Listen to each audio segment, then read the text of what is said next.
Thank you. My name's Lee. I'm an alcoholic. And my sobriety date is March the 8th of 1995, and for that I am very grateful. So, your speaker today is my better half, and our book tells us we're people who would normally not mix. And if you can tell from my voice, you can probably tell I'm not from Houston. I'm from East Texas, way east.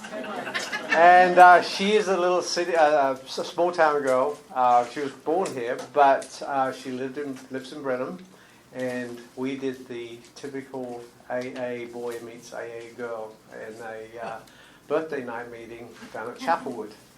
And we ran up and down 290 for many, many years, and then I retired, and we're still together. So she is wonderful, and I'm biased, but she really is. And I will tell you that what I have seen, and what is one of her very special traits, is the way she works the program of Alcoholics Anonymous. I see her work with other women. I see her share her experience, strength, and hope with them, and I see them recover. And I see the joy that she takes in the program, and the way she incorporates it into our relationship, into her life, and into the people that come in contact with her. So I give you my better half, Jackie B.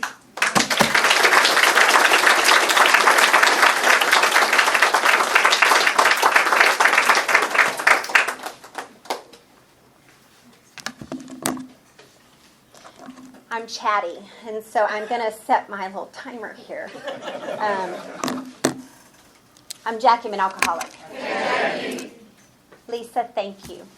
And, we get to meet people in these rooms, and we get to know them, and they become we become connected.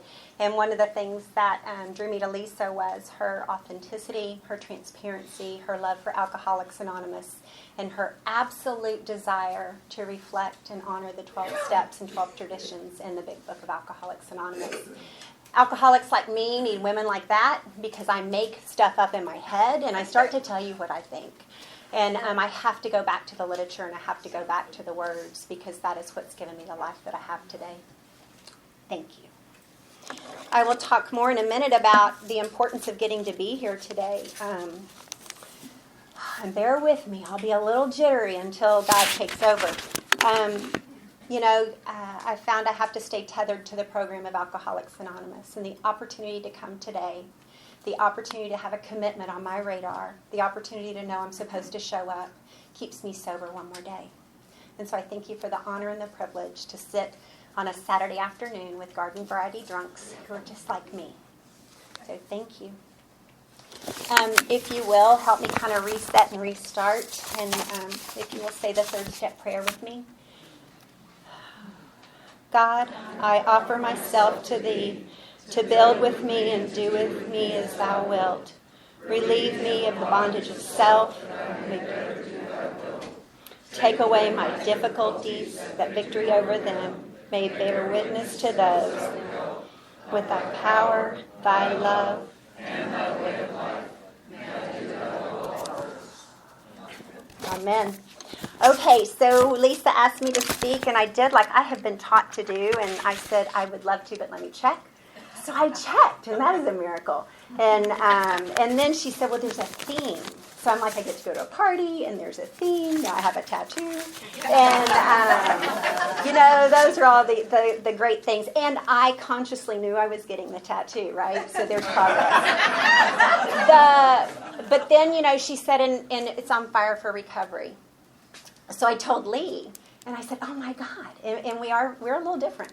And I said, it's a party, and there's a theme, and it's on fire for recovery, and so I just can't wait to see what that brings. And he looks at me and cocks his head, and he said, Jackie, the mere fact that you, when you were drunk, taught Vacation Bible School and built a set, and then managed to set the set on fire, probably is laid enough groundwork, and you really don't need to think too hard on that. And that's the gift. You all keep me so right-sized and right where I'm supposed to be, and that is the kind of alcoholic I am. I will tell you, I looked up just a few things about fire. It said it's passion, And it can be helpful or for destruction. It can be destruction and pain or illumination and purification. And I thought about that, and I thought about how I ended up here. And it's because I burned it to the ground. And part of my story is I got to burn it to the ground twice. But what I realized is if I'm in charge, it's a bonfire, it's out of control, or it's smoky and you can't breathe, and it's just a disaster. And I burn it to the ground. What you all have taught me is how to build a fire that is sustainable. You've taught me that by reaching around and pulling me in. You've taught me how to use things to build it. It's those things about how to build my character, how to be of use, how to be of service. If I remember those things and I pull the next person into where that fire is, we get to have one more day. I get to have one more day. I get to stay warm. I get to stay in the light. And I get to see healing occur. I do not burn stuff to the ground anymore. My sobriety date, I'm Jackie, I'm an alcoholic. My sobriety date is October 25th of 2015. And I hear people say, they're grateful, and I will tell you with everything I am grateful.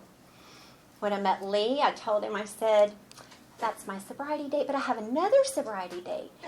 It's December 16th of 2004. Cocked his head about the same he did with the fire story. He said, oh, sweetie, you have one sobriety date. That's your been around date. And kind of like the tattoo that I got today. I like things that seem a little sketchy. The gift was, it made it palatable for me till I could heal a little bit more. I was able to come in, and part of the reason I share that, and that is part of my story, a relapse was painful for me. I felt more shame when I came back in because in the interim a lot of yets happened to me. They say we stop when we hit our bottom, and what I have learned in Alcoholics Anonymous is we have no bottom. We just finally stop. And that is my story. I have a sponsor. My sponsor has a sponsor. My sponsor will tell you she's my sponsor. That is because I am sponsorable. And I've learned those are very important things to have. She has fired me before. And so I sponsor women, and we get to walk through the steps, and that is my greatest joy because God uses the women in my life as a mirror of how He wants me to keep growing. Usually when they say I have a big problem, it makes me nervous because I know that I am fixing to do some work. We work through their step, but then God gives me the chance to work on myself. And what a gift that is. I also, the women I sponsor women. I have a home group. They know it's my home group, and it is because I'm committed to them. I told you about the opportunity to come today. What I've learned in Alcoholics Anonymous is the fact that you all keep me tethered. I've learned what it feels like to be untethered, and that leads me to a relapse. So the tethering for me is the opportunity, like I said, to work with women. The tethering for me is being part of a home group. Lots of people that I love and that I've shared recovery with on a weekly basis, daily basis are here. I thought they came to support me. They know I don't always tell the truth. So they're scattered throughout. But those are my tethers. I got posed with some things that happened in January. I felt the world started shifting. And that was about the time I got to sponsor somebody and do some step work again. That was about the time Lisa called. So it was the time I needed a lot of tethering to occur. And I got to stay really anchored. And I got to remember exactly who and what I am and what happens if I don't stay right here. I'm going to start. I always laugh when people start. And my sponsor did say, I said, do you have any advice? She can't be here with me today. And she said, yes, it's super easy. Don't lie and don't stay drunk too long. And I will tell you, staying drunk too long in stories is not what I do anymore because you've given me a life that is amazing and beautiful and messy and hard and just a delight all at once. So that's not really it. But I will tell you the backstory to qualify. When people say, when they start with, I was born, it makes me a little nervous. And especially, I'm in my mid-50s, and you're probably thinking, sweet Jesus. But, what I will tell you is it tells a whole lot real quick about the home I grew up in, and then we can move on. I will also tell you, recently I've had the realization I carried that stuff with me, and I was living it out, and I didn't even see it. I was born to Helen Manning Burnett and Jack Price Burnett. I was the firstborn. So unfortunately, it fed into, I thought I was unique and special. And I was born on my mom's birthday during a hurricane, and I came out what's called Frank Breach. That's Fanny first. My mom had picked out the most perfect name for me, and she had thought long and hard. My mom was a very deliberate woman, and she said it was just the perfect name. I'm born, it was in the mid-60s. My dad wasn't in the room. I know they both told the same story, or they didn't lie because they both told the same story and they don't like each other. And so they say that the nurse brought me in. My dad came in behind the nurse. The nurse goes to hand me to my mom. And my mom said, "Oh my God, it's my beautiful Tina Lorraine." And the nurse pulls me back. She looks at my mom. She looks at my dad. My dad beams and says, "Yes, I changed her name. She's perfect just like me." And so I'm not going to lie, if your name is Tina, if your name is Lorraine, I think they're beautiful. I do not think I'm a Tina Lorraine. I do think I'm a Jackie. And so I'm grateful in that moment for my dad's selfishness and self-centeredness. But my dad was a rager. My dad was an alcoholic. And my dad, we could have the best laid plans. And my dad would switch them on a dime, and we went with it because we didn't want to just rock the boat. And that was the home I grew up in. Everything could be laid out. We could know what was next. But if my dad decided different, that's what happened. The gift of the program is I realized later on I do the same thing. I call it spontaneity. I call it, I have divine intervention. And that's the gift of the program because I have people around me who say, no, that's not true. That's your disease, and that's your alcoholism, and that's your selfishness and self-centeredness. Oh, my God. So that story has become more important to me now. I loved coming in because you all told me the same thing that I felt. There was a hole I didn't fit in, even though I think I did. I didn't think I did. And I felt like I was a misfit. I felt like I couldn't do anything right. I was doing everything right at the beginning. Like you all, I drank at 13. It was a high school or a junior high dance. We took whiskey from my dad. We drank it. I was a blackout drinker from the beginning because evidently I threw up on the gym floor. And I went home, and there was absolutely no consequences. Nobody talked about it. Nobody said anything because I was a good enough kid that everybody thought, well, it was just a bad day. I was 13. I didn't miss school. I was on student council, and it all kept going. And that was kind of my experience in high school. I graduated. I was active in high school. I was a blackout drunk. My friends didn't want me in their car because I drank all your liquor. I stole your boyfriend. I didn't want to date him. And I just was a disaster. I just didn't think I was. There was a lot of things that happened. I skipped school. I drove through a stop and go. Made fake IDs for people I liked. And, I had caused such shenanigans that I was going to give a speech at high school. And I'm thinking about this because my youngest is graduating high school. I was going to give a speech, and they said, if you skip school on senior skip day, we're not going to let you give the speech. So I was bad enough that they were so sick of me, but it wasn't bad enough to do anything about it. I went to college. I picked a school where I had gone to cheerleading camps, not for any other academic reasons or anything like that. It was just what I knew. I went to register after a couple years, and they didn't let me re-register. I was shocked. My tuition had always been paid, and it was because I'd been on academic probation. It never occurred to me that maybe they were serious about that. It never occurred to me. I had all this behavior. I had all this stuff going on. But no consequences really had happened except for that feeling inside.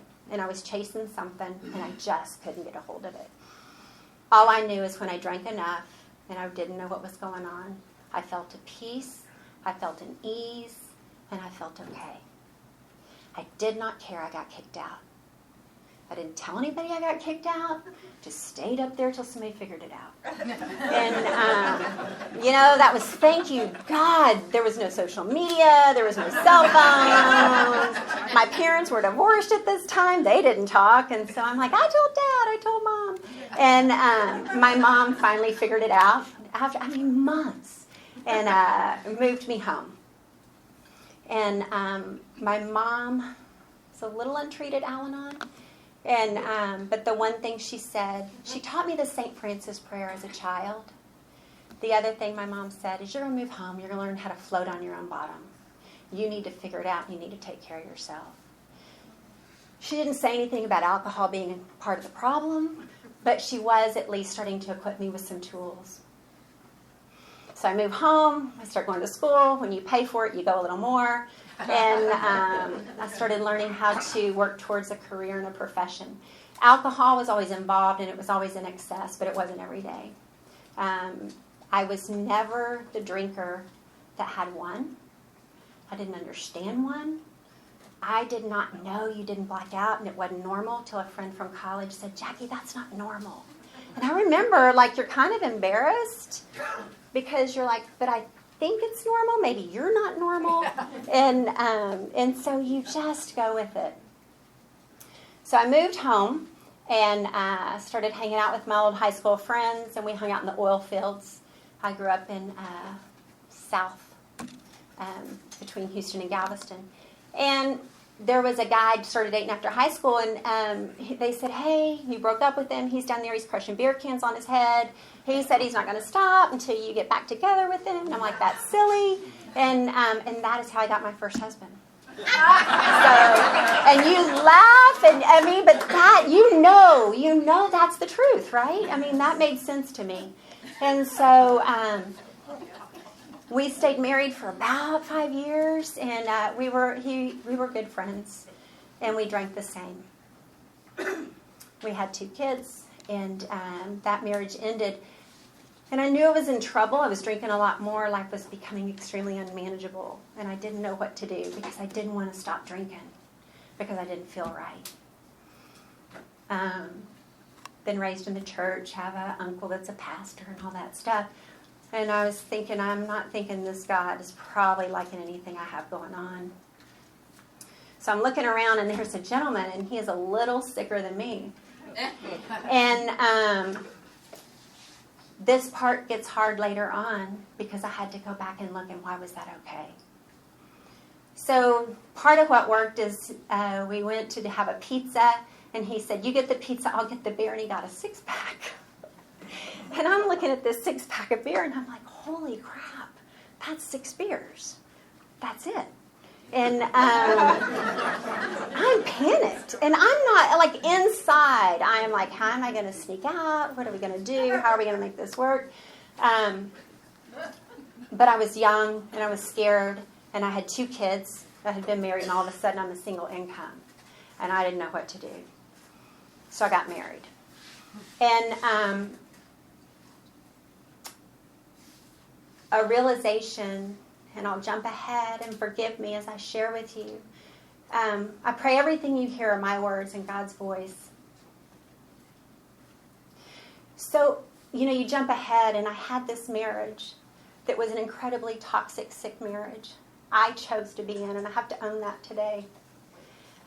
The gentleman put his head through a wall early on. I won't go, we share in a general way.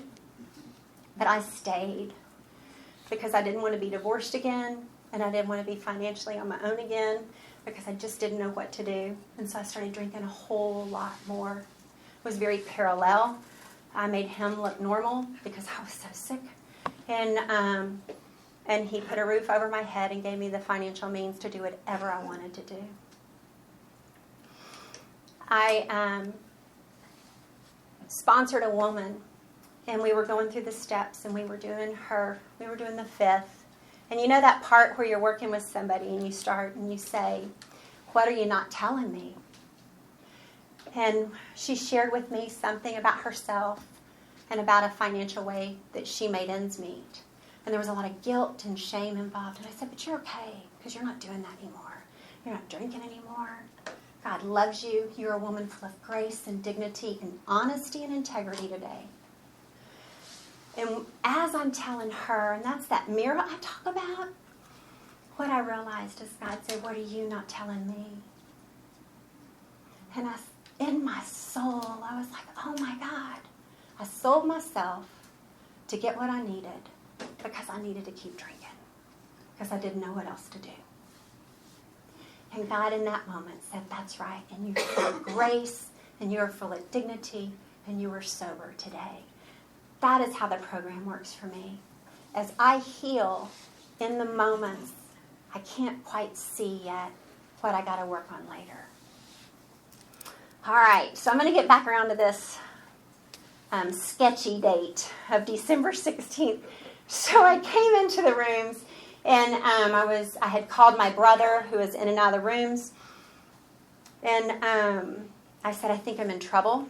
He had been to jail. He had been in a halfway house. He's made and lost more money in a year than I will ever see in my lifetime. He said, what? I said, no, I think I'm in trouble. I still couldn't say it. And he said, you're fine. You're just stressed. At this point, I've had 6 kids. I had 5 living children. He said, you're just stressed. I'm like, okay. And so in that moment, and the big book talks about it, I was in this crazy spot of absolutely horrified because I didn't have a solution. And absolutely relieved because somebody told me I could keep drinking, that I was just stressed. And I remember, I can tell you exactly where I was. I can tell you hanging up the phone. And it was like, what do I do now? There was a guy who had done work at, I did all kinds of crazy stuff. We moved to a small town that was not very big, and was restoring an old home. There was a gentleman that worked there. And I knew he was in recovery. And the reason I knew he was in recovery was because of how he lived. I knew he was in recovery because even standing here scared to death, you're looking back at me and you're telling me it's going to be okay. I knew he was in recovery because of the way he carried himself and how kind he was. So I called and I said, I think I'm in trouble. He goes, oh, you are. I'll be right there. And I found out years later they had a secret call, and they would do it when they saw me driving up the road because I was such a flippin' disaster. And but he did what the big book talks about, and he showed up at my house. He showed up with another woman. They asked if I could make it till noon. She called other women in the program, and they showed up. And one of those women is the woman that's still my sponsor today. And she fired me in between, don't forget. But she's my sponsor today. And they rallied around. It was still early enough. We didn't have a lot of caller ID. We didn't have a lot of cell phones. I still think they rotated because I called because I really thought it was all of y'all's fault that I drank so much. And I just knew I had to do something different. They taught me how to listen in a meeting. They taught me how to share in a general way. They taught me when I'm with a group of women, I can be more transparent. When I'm in a mixed group, I keep it pretty open in general. They taught me how to dress. They taught me how to behave. And that was so new. They taught me how to be a mother. Because, I knew how to pack a lunch. And I knew how to dress my kids. And I knew how to say, these are the rules. I had no idea how to love the way you've taught me to love. Life got big and life got better. And as recovery happened, I started making changes. I started having a career. I started learning how to do things and to be of service and of value. I stayed very active in the program of Alcoholics Anonymous for 6 years. I showed up. I sponsored. I had a tether. I stayed with commitments. If I said I was going to be there, I showed back up. And then I became unwilling because I knew what was next. I knew it was time for me to practice the 7th tradition. I knew with everything I was. And this is after 7 counselors through the years. Counselors don't normally tell you to leave a marriage. I'd had 3 tell me to go. I needed to go. And I was so full of fear So life got bigger. I got active in a church. The church became my solution. You all made me uncomfortable because you kept wanting me to show up and you kept wanting me to grow. In the big book, and I'm going to read it because I'll jack it up, but it says, maybe I'll read it. And this is my story right here. It is easy to rest on the spiritual program of action and rest on our laurels.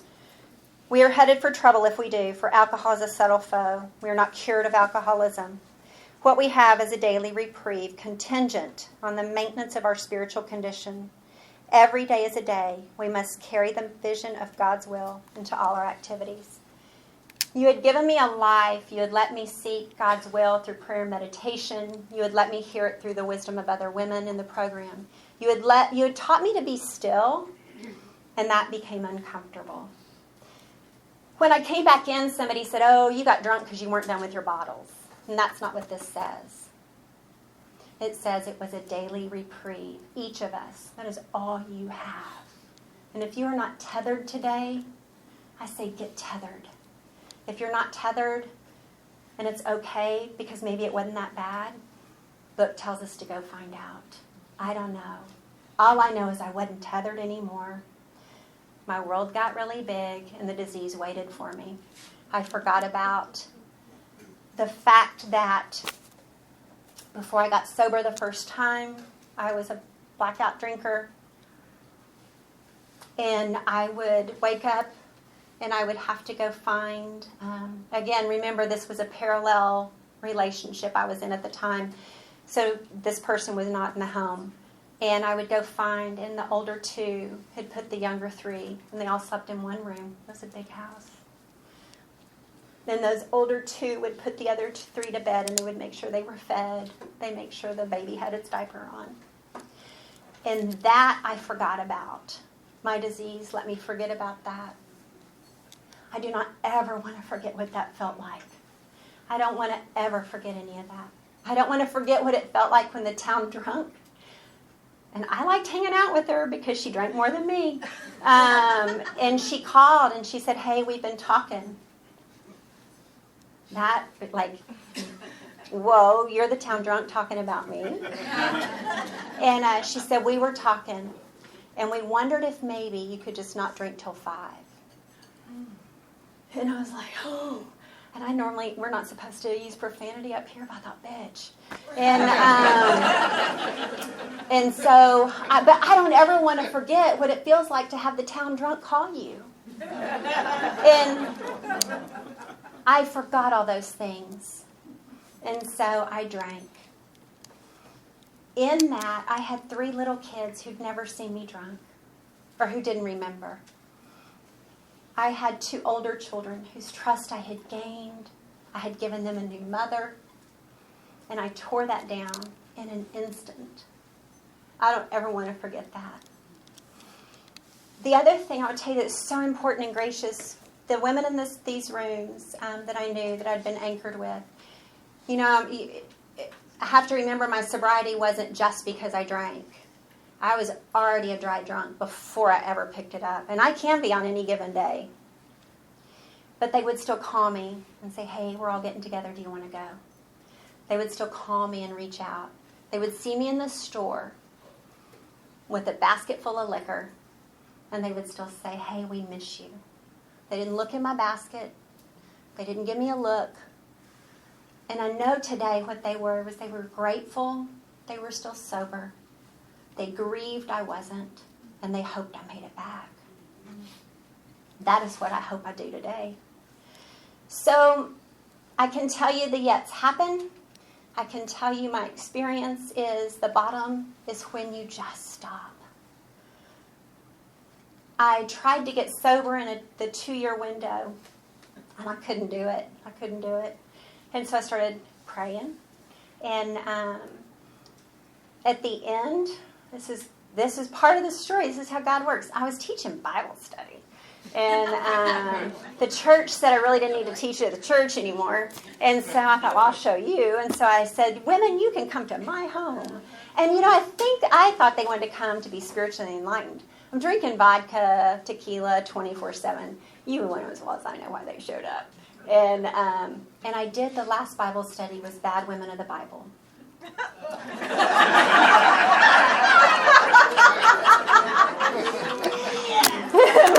You know, and what I can tell you, I was still searching, right? I'm still searching.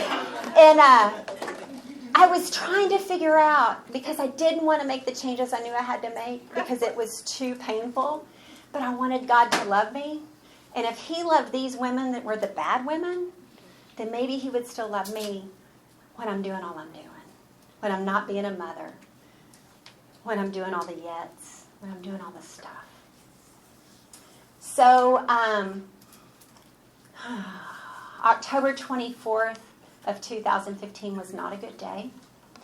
And the way my God works, He is so gracious. I didn't remember all the details of that entire day until I'd been sober a year. And there's a reason. Because you see, I had those 5 kids. And one of them drug along real tightly to me. And so I just couldn't quite see everything yet when I came back in. I woke up October 25th and I knew something had to change because I did know enough. So while y'all taught me, and the book talks about it, alcoholism hits women harder and faster, I believe that to be true. The disease waits for us, I know, because I can tell you when I chose to drink again after 8 years of abstinence, that it was like I had not missed a day. I drank like I had never drank before. It just still baffles me to look back at it. And, you know, when I first got here, life was unmanageable. I was a binge drinker. I could go 24 hours without alcohol, maybe 48. When I got back here, it was, I was sick and all the stuff, right? All the stuff. So I called this sponsor. I said, she answers the phone. She taught me, you never take a woman's name out of your phone. You always save it because you never know when they'll call. So they're at a football game. Their bucket list is to go to all the stadiums for the NFL teams. And they're at a football game. And she answers. And she hangs up. And I found this out later. And her husband says, what was that? Who was that? She says, it was Jackie. And he said, oh. And she said, yeah, she wants to come back in again. And he goes, well, that's great. She goes, she'll never stay sober. And she told me that later and it pissed me off. And so every birthday I'm like, I told you. So, God, you know, I'm still sick enough that I'll hold that. Is that a healthy resentment? And so, but she said, she was so frank and she was so big book. And that is what she does. And she said, you know, can you make it till noon tomorrow? I said, I think I can. She said, you know, call these people. I'll meet you at the meeting tomorrow at noon. I said, okay, I'll meet you there. And I don't know. I found out later, too, my oldest daughter had told her husband. And she said, I don't know, something's different with Mama this time. And she didn't tell me that for a long time. So I meet back with my sponsor. And, you know, while the disease waited and I picked up, the other thing is y'all let me come back in. You told me you were glad to see me. I came in with that, and the book calls it that incomprehensible demoralization. And I hope I never forget that. That is my greatest gift, and it keeps me tethered. And so we met, and she called women, and they were there. And I said after the meeting, I'm a crier. And today I cry because I feel. Then I cried because I was selfish and self-centered, and my ass was in a crack. And I had already been doing some footwork before I got sober. God was already showing me. I'd already been going back to my counselor who helped equip me. I'd already sought the help of an attorney. I'd already put all these things into place. So all this was in line. I was scared to death, but I knew I was going to be okay. I knew I could float on my own bottom in that 7th tradition that is so important to me, because it not only stands true in these rooms as we have our meetings and we have our groups, but as a woman in recovery, as a man in recovery, as anybody in recovery, it is my responsibility to take care of myself. If I can do it with someone, that's gravy. But that's my job. I did not know that, and you all taught me that, and I'm grateful for that. So I'm looking at this gal that was my sponsor, and I said, will you sponsor me? She said, no. And she said, I didn't work. What we did didn't work. You got drunk. I tried to help you again when you came back, but you didn't stay sober. You need to do something different. So ladies, if you're sponsoring somebody and she can't quite hang on, move out of the way. Let God work. My sponsor is very black and white. She has the big book, and she prays and meditates like nobody's business. So there was a gal that was living remotely from Colorado. She took me through the steps. It was angst. She told me we had to do it her way. I needed to get a fourth done because I knew the relief that would come. And she was dragging her feet, and I was afraid I was going to get drunk. And I finally said, I need to do it. She said, I'm sorry you're not Catholic because you don't know how to suffer. And I was like, oh, sweetie.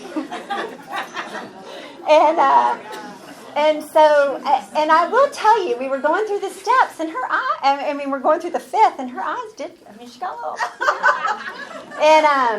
And so we did it just like the book. And she goes, I'm going to leave you alone for an hour. And I'm at a place still that I'm like, Jesus, I do not need to be alone with myself for an hour. And but we did all that stuff. And her sponsor was a man. I was wrong. I don't know where it says it, but it's against the rules. And so I'm calling the lady, my friend that's my sponsor. And she's like, just get through it. Just get through it. So we got through my fifth. So this gal heard my fifth. And she left town, and she moved back to Colorado. But that's when I called my sponsor, and I said, hey, will you be my sponsor again? I talk to this woman every day. She said, I will be here, but I will not sponsor you. And she was my sponsor before. She is my sponsor now. She has taught me how to sponsor women. She has taught me the pure joy that if a woman and I get sober together and we walk through recovery, then I get to be your friend. And that kind of friendship for me is family.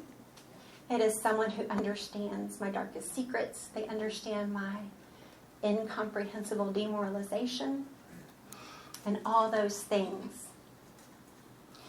So then in the midst of this, I get to have a relationship in recovery. Now, mind you, you've heard about my two previous choices. And so all of a sudden, you all taught me how to be a partner. And I think I was quite shocked when I didn't realize that I knew how to do that. And I was taught with my partner to go through go through the traditions. So we got to use the traditions as an anchor for our relationship. And I got to learn to be with someone in a kind and intimate way by your examples, by looking at the people around me, that I had no idea I was capable of. I think for me the biggest piece of that is that it's anchored in sobriety. It's anchored in a solution. We are not sick on the same day. And this is where our family is, and this is where our joy is. I'll be transparent. So Lee had never lived with a woman in recovery. You heard a sobriety date. And I'm thinking, I hope I can help him learn how to be in a relationship. And I'm not kidding, like my sick brain. And he's looking at me, he's like, God, you're just so precious. You're so precious. What I will tell you is I have learned how to have a relationship in sobriety where it is about growing side by side together in enough space that we each keep growing. And that is not normal for a person like me. That is not what I know how to do. That is when I see there is something so much bigger than me at play in my life. That is where God of my understanding comes in. You know, so I talked about this tethering thing, and I talked about this willingness to look at my own heart. There's some hard things I've had to address. I did not like the fact about acknowledging that I sold myself, right? I didn't, because it looked different and it was exactly the same. There was no difference in that. And so this year started getting a little sideways, and I'm looking at Lee and I'm like, what are we going to do? And we got hit with some information, I guess around Christmas, that something wasn't going to happen the way we thought with one of the kids. And it was going to be something financial that was big, that was different. And about that time, work started feeling sideways, and I'm feeling crazy. And that's when my sponsor laughed, and she said, be willing, stay in the middle. There'll be a woman that comes in the new sponsee, and that's what happened. Work got sideways. Y'all taught me to be responsible, so I learned how to get everything in order. I don't blame anybody anymore. I sit and look in the mirror. If stuff's going on, I look first at me. Am I doing something? I'm showing up on time. I'm doing all these things. And then about that time, that's when Lisa called and said, can you come? The reason that was important is I needed to stay in the solution. I needed to stay out of my head. I needed to remember who I was. Craziest part is, so I had my resume ready. I'm going to a better job that's bigger than I thought, which has nothing to do with me. It's just y'all taught me how to be responsible. But then I'm crazy enough to think it was in Cyprus. So I said, Lee, look how God's working. I'm going to go work in Cyprus now. We're going to Cyprus for the event. He goes, oh, you're so sweet. It's Cypress wood. It's not in Cyprus. And so I had lumped all this spiritual juju onto this. And, my God, that's my ego and that's my brain way overthinking stuff. I will tell you, my sober life is so precious to me that I hope I don't forget who I am. I hope I don't forget to listen. Lee and I were talking, and my sponsor is my sponsor. The women that I sponsor, we work together. It all works together like that. But being in a relationship with someone, there's that gentle look. And I said, Lee, I think it's a 1, 2, 3 issue. I think I have power. I don't. I'm powerless. And I think it's about surrendering to God. And he said, well, that's interesting. I hadn't thought of it that way. You're so sweet. And he said, maybe, have you thought about 6 and 7 again? Oh, well, I do a 10th every day. So why would I need to go back to 6 and 7? And but that's that gift, because it's the willingness to circle back, and it's the willingness to listen. It's the willingness for me to take the gloves off and hear that solution again. We travel. We have a life that I would not expect. We are active. We take turns being crazy, one of us a little more than another. And it's okay. We have our own meetings. When we go to our own meetings, we have our own recovery, but we get to share recovery.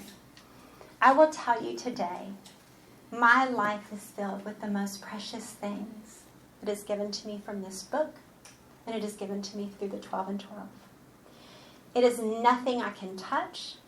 It is not in the house I live in. It is not in the shoes I wear. And I love shoes.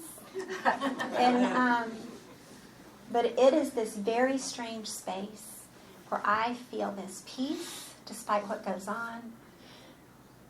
When we drank, we could take that big drink in, and that relief would come. And I chase that. And you all have taught me that I can sit in these rooms. I close my eyes, take a deep breath in, and I exhale. And it is the best feeling in the world. That is what I have. And I'm grateful. The last thing I want to do is, if I ever think it, it's probably not true. I love people like Lisa who ask me, where is it in the big book? Because I'll say, it's in the first 164 pages. And I even asked Lee today, I'm like, hey, where is this thing it says? He goes, it's so-and-so. I said, no, I don't think that's it. And he was right. And I was going to argue exactly where it was, because that's the kind of alcoholic I am. But here's what you've given me. You've given me a purpose, and it is to help other women in Alcoholics Anonymous. You have taught me to live the 3rd step prayer. It does not tell me that my life will be joyous and free without something.